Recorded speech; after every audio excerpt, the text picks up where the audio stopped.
Hello everyone, welcome to the class.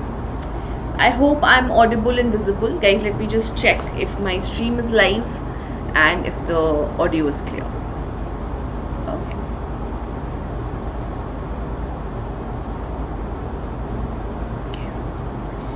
The stream is live. Hello everyone, welcome to the class.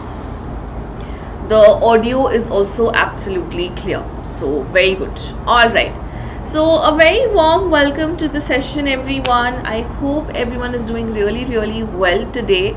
So guys, as you can see from the topic itself, today we will be talking about the Harshvardhan, or basically we'll be talking about King Harsha, and we will be talking about the Vardhan Empire. Now, Vardhan Empire actually marks the beginning of the medieval ages in India particularly. So we will be talking a lot about him. So what have we done till now? Like, what all have we completed till now? That also I'll give you a brief about. Okay. So before I start, I would request everyone to join our Telegram channel. The link has been given and also the scan code has been given. So you can use whichever you want. You can use whichever you are comfortable with. Now, why should you join the group? Because guys, this is where you will get updates regarding the classes. All right, this is where you will get your notes. This is whatever files that we upload, this is where you will get it in the PDF format. So it's a request for all of you to do join the Telegram group, because this is really going to help you.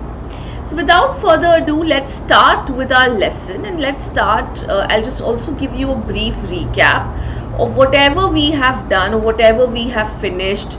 जो भी हमने किया है, सारी चीज़ें जो हैं वो मैं आपको उसका एक छोटा सा recap भी दूंगी कि हमने क्या क्या किया है. All right. So before I start with Harshvardhan and his empire, let me tell you what all have we covered in ancient India. So I hope you guys remember that we started with Indus Valley civilization, right? So what did we start with? We started with Indus Valley civilization, IVC से हमने start किया था. After that, I moved on to the modern empire. Okay. After that, I also told you about the successes of Mauryas. So basically, after Mauryas, whoever were there, we had a class about that. Okay. After this, we had a class about the Gupta rulers also. We talked about the Shakas, the Satavahanas, the Indo-Greeks, all of these rulers we talked about. Then we talked about some major development in the phase of religion, in the phase of tradition. So we spoke about Buddhism and Jainism. I've already completed Buddhism and Jainism from NCERT, and I also completed Buddhism and Jainism from your state PSC's point of view as well. So basically we have got a hang of almost everything that was happening in ancient India, but on the northern side, right? We have covered the northern side, guys, but we still need to cover the southern side. So we still haven't covered empires like the Pallavas, the Cholas and the Cheras. We will also be covering about them as well. All right. But till now, so let's focus on the northern side and let's move on to the Vardhan Empire, and let's move on to Harshvardhan and his empire. So this is a picture that I found of him. I don't know how far this is true, but this is what Google said. All right. So King Harshvardhan, also known as Harsha, alright, he was the son of Prabhakar Vardhan. Now these are important points, guys. You should remember them from your MCQ point of view. He was the founder of the Pushyabhuti dynasty, also known as the Vardhan dynasty. Okay, so this is actually a very important point, that Pushyabhuti dynasty was also known as the Vardhan dynasty, because again this you can get as your MCQ, and you must know which empire are we talking about. Now Harshvardhan is considered as one of the most prominent, and you can say the greatest and good rulers actually. He has a lot of contribution towards literature, art particularly, and why we consider him a very good ruler, because it was during his reign that we have some foreign Chinese Buddhist pilgrims coming here, like Fa Yen and Hyun Tsang. Hyun Tsang particularly came during his rule. He has written a lot of good things about him, and obviously as historians we have to trust what the foreigners tell us, or what the third party is telling us. Okay, so now he built a huge empire that extended from the north and northwestern India till the Narmada in the south. I will be telling you about the extent of his empire. The capital of his empire was Kannauj. Alright, so that's just an introductory beginning of the session. Let's move ahead. Let's talk a little bit more about him, and then maybe we can clear some doubts together. So let's get to know about some facts about King Harshvardhan. So when was he born? He was born in 590 AD. And he was the son of King Prabhakarvardhan and Sthaneshwara. So King Prabhakarvardhan of Sthaneshwara. So this is in Thanesar, Haryana. He belonged to the Pushyabhuti, also called as the Vardhan dynasty. Now he was a Hindu, but he later embraced Mahayana form of Buddhism. He was married to a woman named Durgavati. He had a daughter and 2 sons. Now, his daughter was married to the king of Vallabhi, where his sons were killed by his own ministers. Now, since King Harshvardhan did not have a lot of successors, after him the empire, sort of disintegrated. Now, as I told you, King Harshvardhan deeds and whatever he has done has literally, been praised by this Chinese Buddhist traveler called Hyun Tsang in his writings. Alright, let me know if there's anything you don't understand here, guys, in these 2 slides. This is going to be a short class because we don't have a lot to study in the Harshvardhan Empire, but as I move ahead to the Pallavas, the Cholas and the Cheras, then it will become a little longer. The classes will become.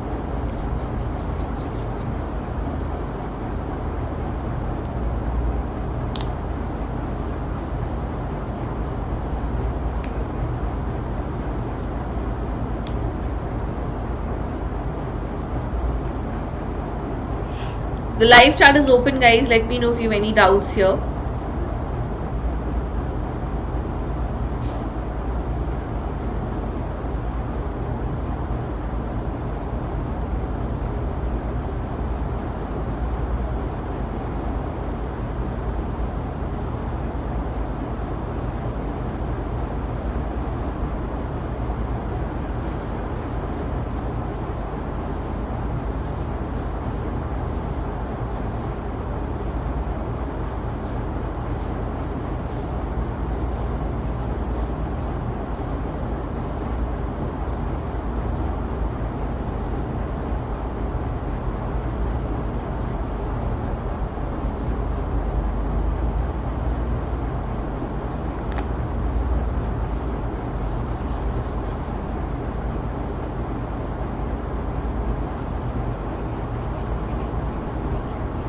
Okay, there seems to be no doubt, so I think we can move ahead.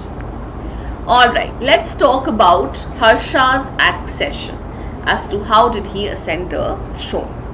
Now, after Prabhakarvardhan's death, his elder son Rajyavardhan ascended the throne of Thanesar. Harsha had a sister called Rajshri, and she was married to King Grahavarman of Kannauj, Shashank.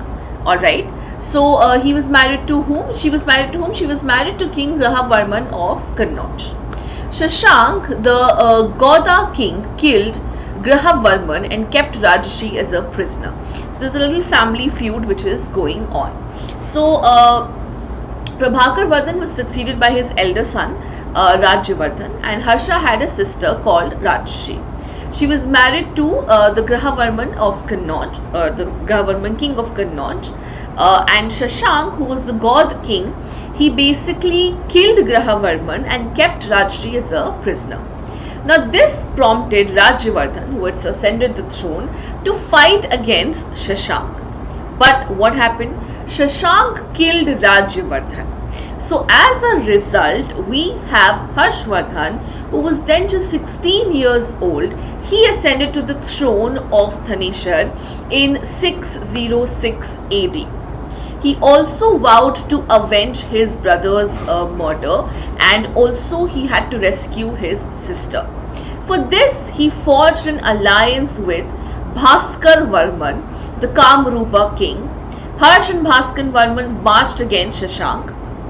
Ultimately, Shashank left for Bengal, so he basically fled away, and Harsha became the king of Kannauj as well. So he was able to avenge the death of his brother as well. At the same time, he was able to rescue his sister, and an added bonus was that he also became the king of Kannauj. And this is how, he started expanding his empire.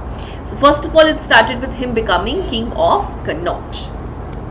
Now, so this is the extent of his empire. You can see, guys, ये जो पूरा marked है ना, this area, this marked area, this is the extent of his empire. So you can see it's actually quite a lot.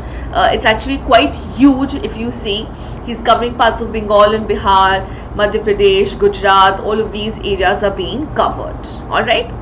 So let's see what was the extent of his empire. So once Harsha had ascended the throne, he united the two kingdoms of Thaneshwar and Kannauj.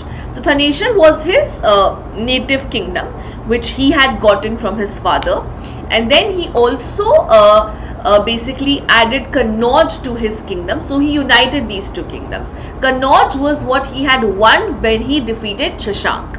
Okay. He also decided to move his capital to Kannauj. Now, after the fall of the Guptas, the North India was divided into a number of small kingdoms and principalities. So Harsha was able to unite them under one command, or basically he was able to unite them under his command particularly. So his empire stretched from Punjab to central India. Fine. So you can see basically it starts from here, from Punjab. Almost all of central India is under his control. Okay. He had, so after Shashank's death, he also annexed Bengal, Bihar and Orissa. So his original empire, the empire which he had gotten from his father, that extended from Punjab and central India. Alright. So little bits of Punjab and central India. But once he had defeated Shashank, he was able to annex Bengal, Bihar and Orissa. So this part of India, he was able to annex only after the death of Shashank, or basically after defeating him. So that is the extent of the empire. Alright. So I hope everyone is okay till here. If there's any doubts, you can let me know. If there's anything you don't understand, guys. So live chat is again open. Just take a look at all the points. Let me know if there's anything you don't understand. Focus on these two slides, Harsha's accession and also on the empire, his extent.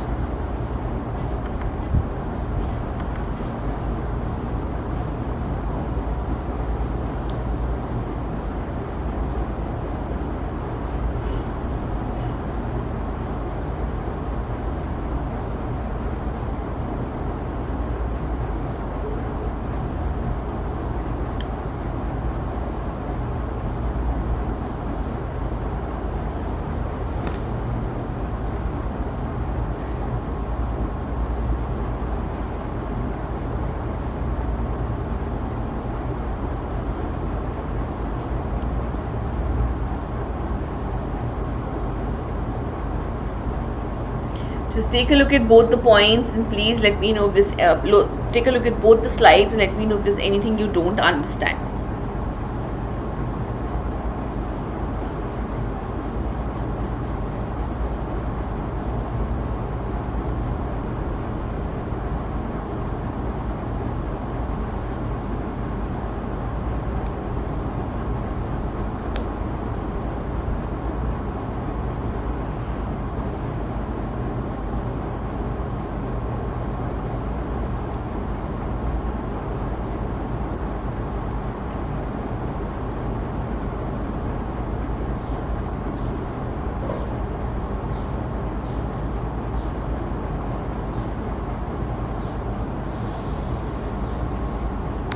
All right, I don't think there's any doubts. Let's move ahead now. So Harsha also defeated the Vallabhi king who was in Gujarat. The Vallabhi king and Harsha had come to a truce. All right, to truce in the sense they came to basically you can say like a conclusion. They basically came to समझौता जिसको हम कहते हैं. So that's what a truce is. A truce by marriage between Harsha's daughter and the Vallabhi king Dhruv Bhatt. Fine. So Harsha's daughter was married to the Vallabhi king Dhruv Bhatt. Now, however, Harsha had planned to conquer his lands. Fine. And Harsha had plans to conquer the lands south, which was hampered by the Chalukya king Pulkishan II. Okay. Because he defeated Harsha in 1618 and 19. This sealed Harsha's territorial limit at the Narmada river. Okay. So what happened? So Harsha also wanted, he defeated the Vallabhi king in Gujarat because he wanted to capture that area. So but then there was a truce which was called. Truce in the sense they came to a conclusion, they came to a middle path. So there was a marriage alliance between Harsha's daughter and the Vallabhi king's son Dhruv Bhatt. So Harsha's daughter was married to the Vallabhi king's son whose name was Dhruv Bhatt. Now Harsha also wanted to conquer the areas which were basically the southern part of India, but his his wants or his wishes to conquer lands south of India was hampered by Pulkishan II, who was the Chalukya king, because he defeated Harsha, and that is why Harsha's empire was limited to the Narmada river in the south of India. So there were two types of territories under him. One that was directly under his control, guys, and the other was basically that was under feudatories. Let me explain this. So directly under his control, so I'm sure you understand. So what is directly under control? Let me just write this down first.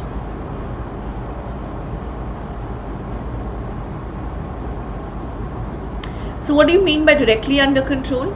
So basically, these were areas which he had inherited from his father. Alright, so this was directly under his control. The Thaneshwar kingdom and all of those areas, he was the direct ruler of these kingdoms. Fine. The other was that those were of the feudatories. What do you mean by the feudatories? So basically, these were areas which were far off, like areas like Jalandhar, Kashmir, Kamrupa, Sindh, Nepal.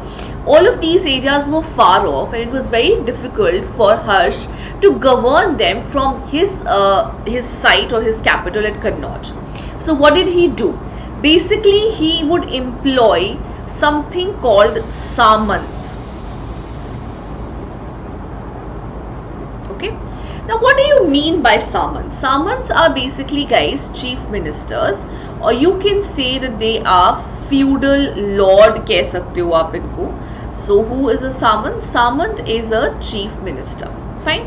Now these chief ministers would be placed at the far off places or the far off kingdoms, which the emperor would find difficult to directly control.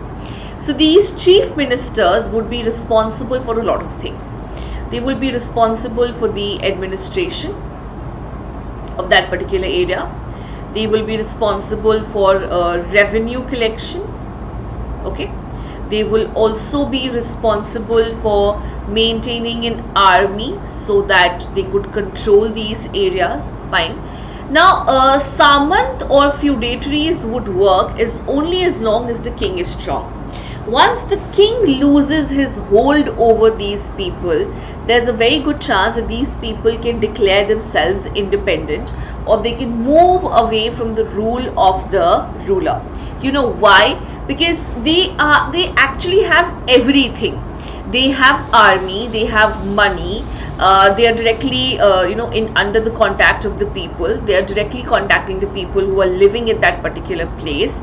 The king is very, very, very far away to maybe reach on time as well. So that is why Samantwad or feudatories only works till the king is strong enough. After that, it actually gets difficult for the king to control them. Okay, so there were these were the two types of territories under him. So direct territories कौन सी थी? So we have the central provinces, Bengal, Kaling, Rajputana, Gujarat. These were the territories directly under his rule. And feudatories के अंदर कौन सी थी? Jalandhar, Kashmir, Kamarupa, Sindh, Nepal. These were territories which were far off, and these were the territories which were basically under the feudatories. Okay. So guys, take your time to understand what the feudatory system is. Let me know if there's anything you don't understand. Alright. The live chat is open, guys. You can always put in your doubts there.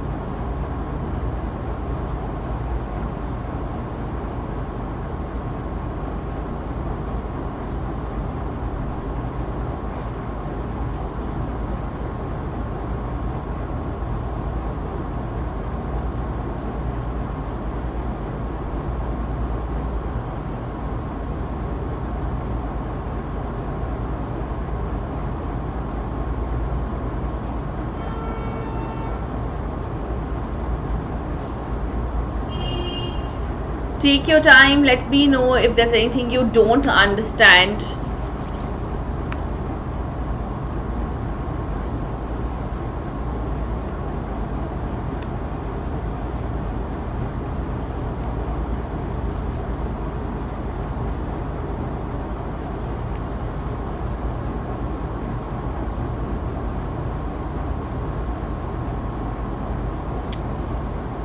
Alright, let's move ahead. So the feudatories obviously were under the tight command of Harsha. And it is with Harsha's reign that you will see the beginning of feudalism in India. Now this I think is a little debated topic. You know why? Because Samantwad, or the concept of Samant, of feudatories, have always existed.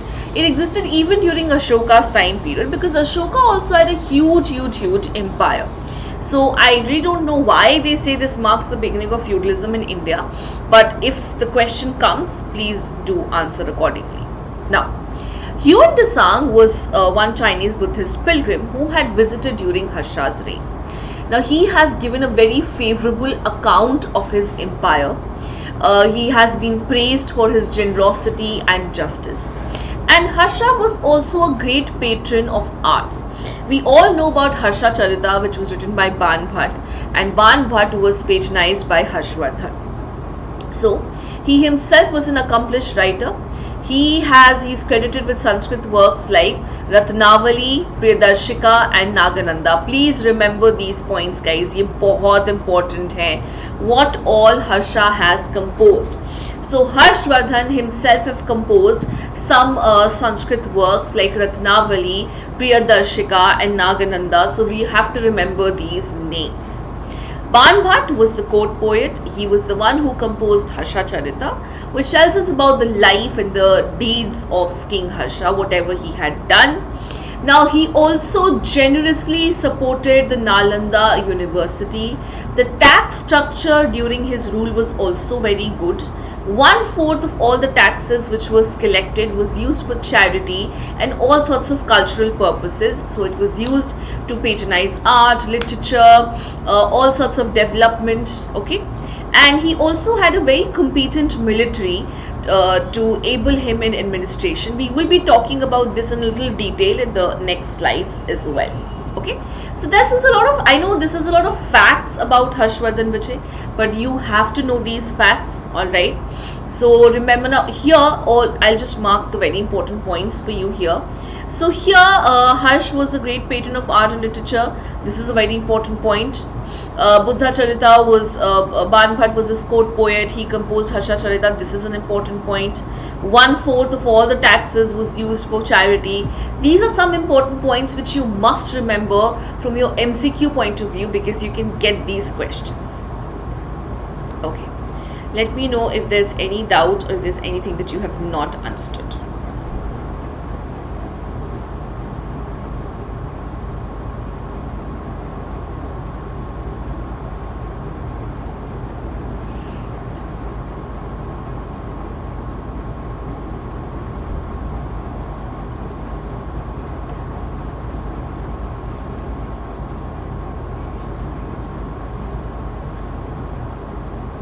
The live chat is open, guys. Please use it and let me know if there's any doubt.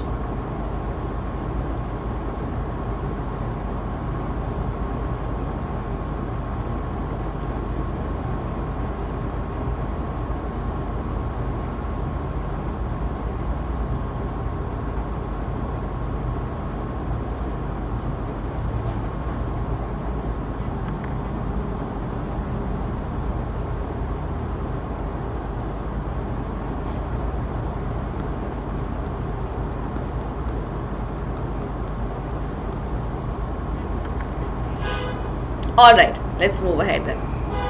Let's talk about the administration of his empire.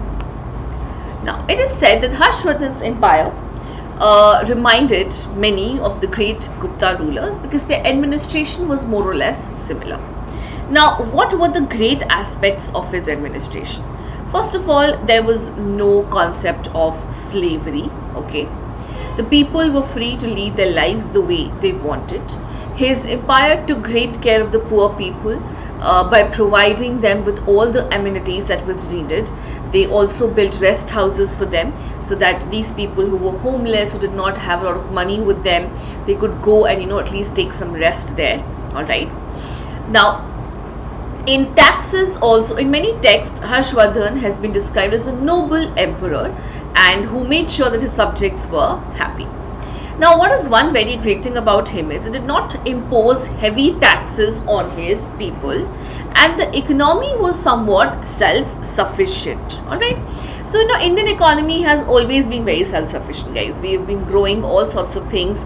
We also have trade relations. Now, what really was the basic, what really was very important with the Kushan Empire? They had trade relations with Parthians and they had trade relations with the Roman Empire as well. I'm sure you remember about when you read your NCERT books, you remember that how Kushanas were the first ones, they were the first ones to issue gold coins also, right? Sorry, that was about the Kushanas. So in the Harshvardhan Empire as well, we still continue with that kind of trade relations. The foreign trade relations were definitely still there, okay? And the gold coins the usage of gold coins did reduce, but it still continued for some time. Okay, so he did not impose a lot of heavy taxes on people. The economy was self-sufficient. Why? Because we have trade relations with a lot of people. We have trade relations in the Silk Route. We have trade relations in western part with the Saudi Arabian countries, and all of these countries we have trade relations with. Okay, so that's about your his empire and his administration. Let's move ahead. Let's do one more slide and then we can come back to this. Now, his capital is at Kannauj, which is in present day Uttar Pradesh. So it attracted, now since he was a good patron of arts and literature, a lot of artists, poets, religious scholars, all of these people, they would travel from far and wide to visit him. And he also had very cordial relations with the Chinese. So we have trade relations on the Silk Route, guys. Okay? He even sent an Indian mission in China to establish diplomatic relations between India and China. And as a result, you have Yuan Tsang visiting India and spending about 8 years in this during his empire.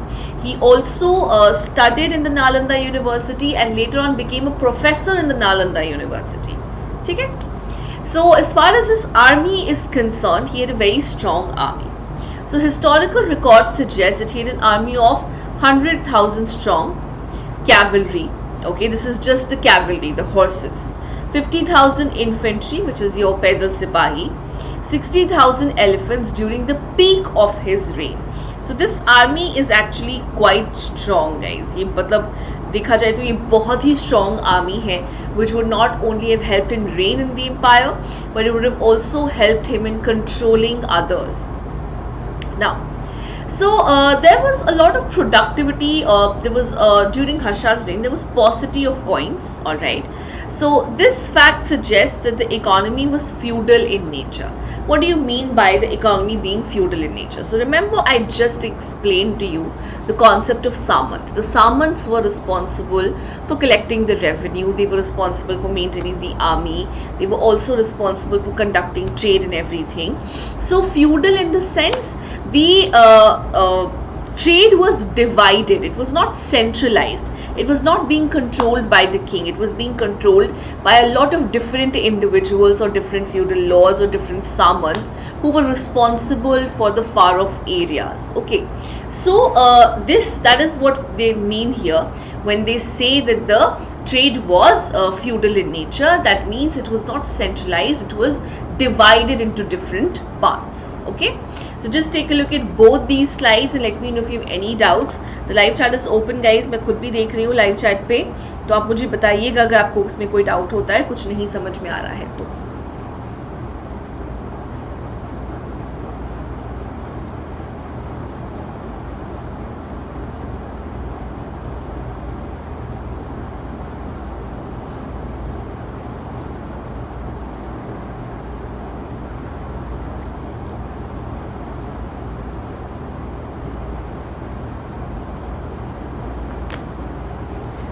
Take your time and let me know if there's anything you don't understand about this. If you don't understand the feudal structure or what feudalism is or what Samantwad is, just again let me know, I'll explain.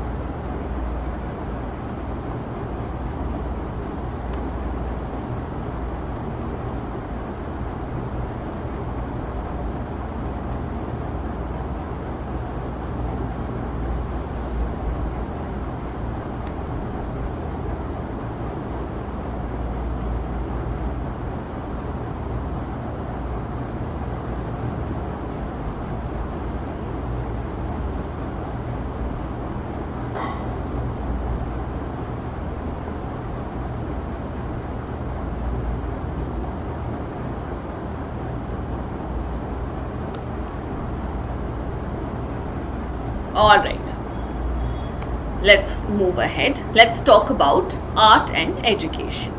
So I've already told you guys that he was a great patron of art and literature and also education, because we know that he was a great patron of the Nalanda University. Okay, so he was a patron of both art and education. He himself was author of 3 Sanskrit plays. We have Nagananda, Ratnavali and Priyadarshika. So he understood the value of education. He understood how important it is for a person to learn to read and write. Alright. We also know that 1/4 of the revenue that he has collected went in charity, and it also went in patronizing scholars. Fine. So Hyun Tsang gives a vivid description of the famous Nalanda University, and at its zenith, which was during Harsha's reign, at the peak of the university, so Nalanda had around 10,000 students and 2,000 teachers. The curriculum included the Vedas, Buddhism, philosophy, logic, urban planning, medicine, law, astronomy, all of these things. Now, why are we talking about the Nalanda University? Because the Nalanda University was at its peak during Harsha's reign, and also Harsha was a great patron of Nalanda University. He contributed to Nalanda University. He basically donated a lot to Nalanda University, and that too with a very open heart. And we also know that Hyun Tsang, who has written a lot about Harshvardhan, was actually a student in the Nalanda University, and he was also a teacher in Nalanda University. Okay, so we have a famous Indian writer and poet Ban Bhatt, who served as the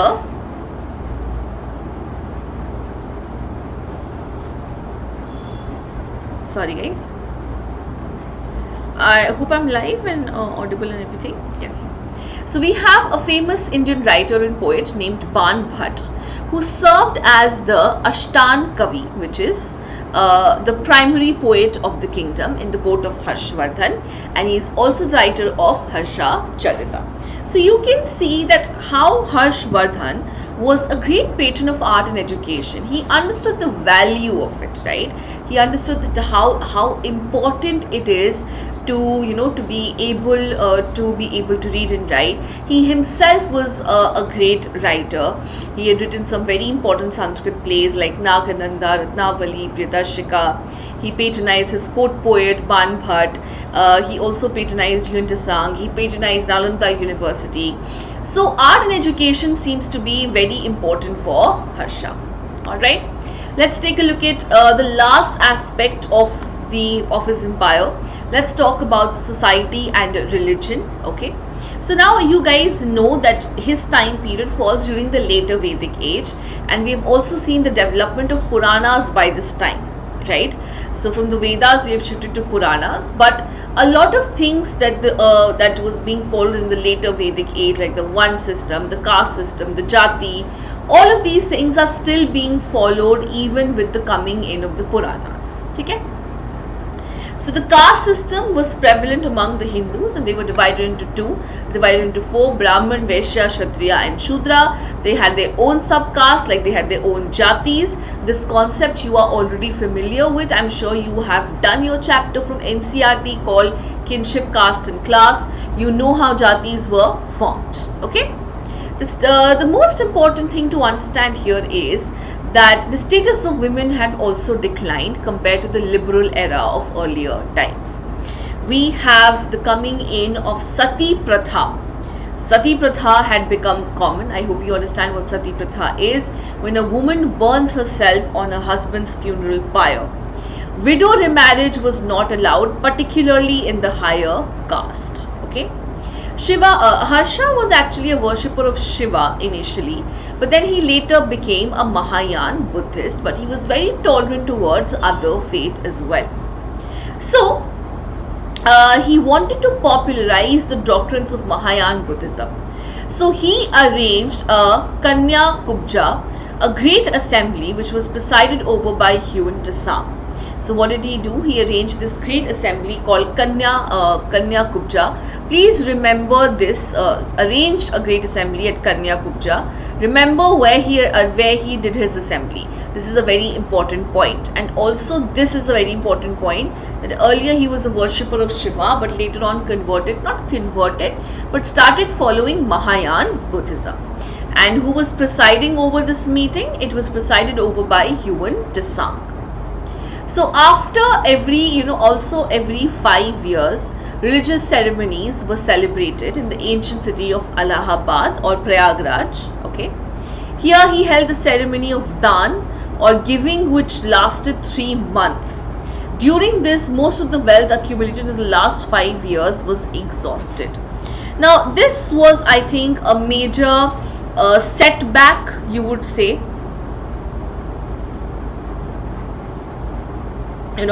It was a major setback for him.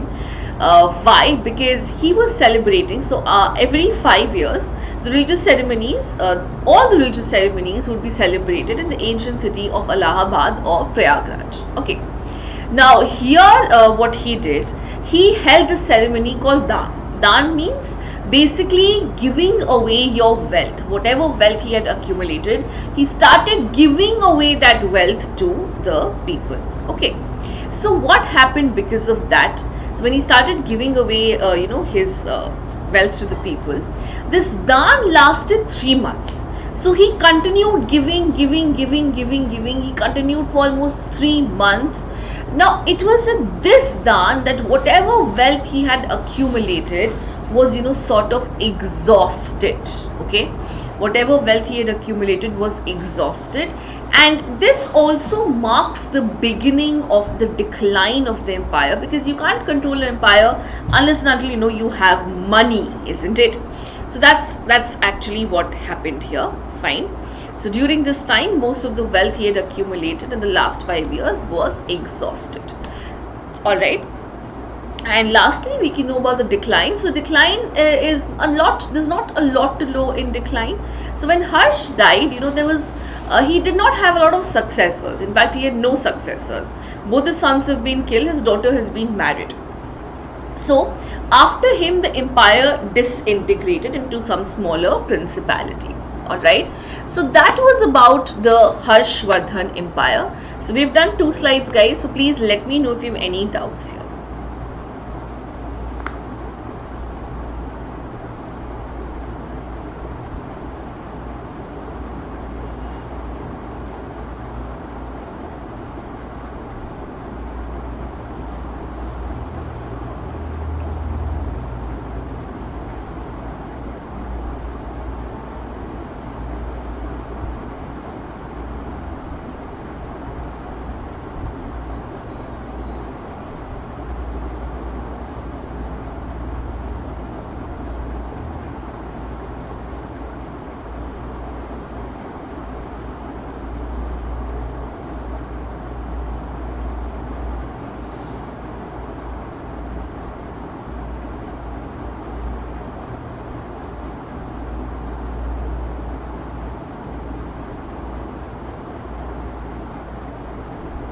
Let me know, guys, if you have any doubts in arts and education and in society and religion, if there's anything you did not understand. The live chat is open. I am on the live chat. Let me know if there's anything you don't understand.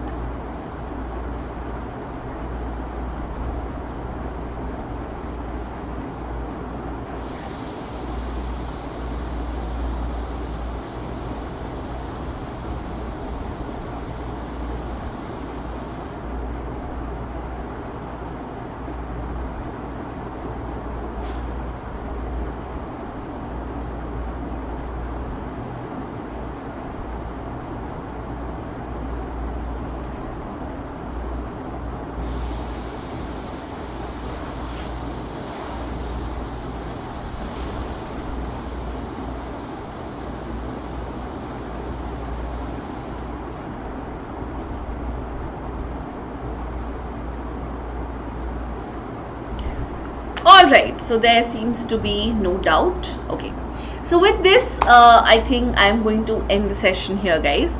And before I leave, I would also want to wish you all a very happy Diwali in advance. We would be having lectures. Don't worry, your lectures will get posted. So your studies are not going to get affected. So don't worry about it at all. So that would definitely be done from our side. So I am going to wish you a very happy and prosperous Diwali. Please don't burst crackers. Already बहुत pollution है. We don't want more. Also, please be very safe. Take care of yourself. That is very important. Okay. And also, before I leave, request all of you to join the Telegram group. The link has been given. The scan code has also been given. Why should you join the group? Because this is where you will get updates regarding the classes. Alright. This is where you will get updates regarding the classes, plus whatever files that we use. Okay. Whatever notes that we have, the notes will be available in the PDF format. Alright. So that is something you can do. Also, guys, before you all leave, I would request everyone to like the video, share it with your friends, and also drop in a comment. If there's something you like, please do appreciate us. If there's something you don't like, we would be more than willing to improve on ourselves. And before you all leave, subscribe to the channel, press the bell notification, because this is where you will get updates regarding the classes. तो यहाँ पे जब भी हम कोई भी नया class डालेंगे, कोई भी नई वीडियो डालेंगे, whenever we put a new video, you will get notified about it. So that's about it, guys, from today, from my side. So I will see you all now after Diwali, live after Diwali. So again, wishing you a very happy Diwali. And also, guys, please do subscribe to the channel. So thank you so much. Thank you so much for watching. It was an absolute pleasure to have you all here. So thank you, guys. See you all. Take care. Bye.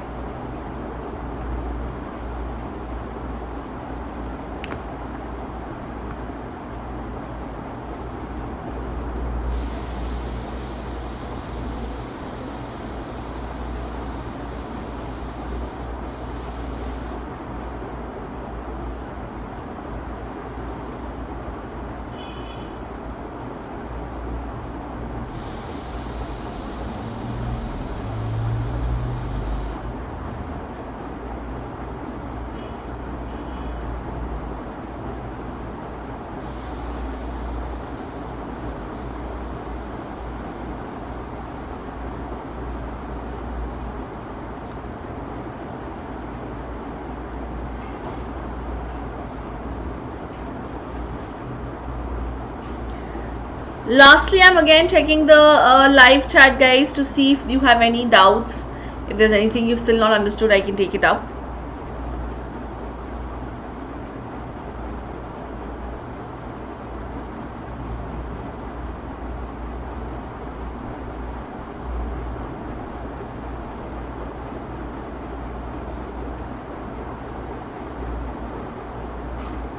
Okay.